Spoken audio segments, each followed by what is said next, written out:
Hello guys, போர் அடிக்கல ஏதாச்சும் பண்ணலாமா? வாங்க பேப்பர்லேயே ரிங் பண்ணலாம். அதுக்கு ஃபஸ்ட் நம்மளுக்கு 16 சென்டிமீட்டர் அளவுக்கு நீளமும் 3 சென்டிமீட்டர் அளவுக்கு அகலமும் இருக்க ஒரு பேப்பர் எடுத்துக்கோங்க. எடுத்துகிட்டு ஃபஸ்ட்டு நம்ம சேனலை சப்ஸ்கிரைப் பண்ணாதவங்க சப்ஸ்கிரைப் பண்ணிவிட்டு பாருங்கள். அதுக்கப்புறம் நான் எப்படி ஸ்க்ரீனில் பண்ணுறனோ அதே மாதிரி நீங்களும் பண்ணுங்கள். Okay, Let's go.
அவ்வளோதான். நீங்கள் பார்த்துருப்பீங்கன்னு நினைக்கிறேன். எப்படி பட்டர்ஃப்ளை ரிங் நல்லா இருக்கா?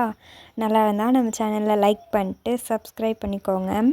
இதே மாதிரி நாளைக்கு ஒரு வீடியோவில் சந்திக்கிறேன். பாய். இது வரைக்கும் பார்த்துருந்தீங்கன்னா ரொம்ப நன்றி.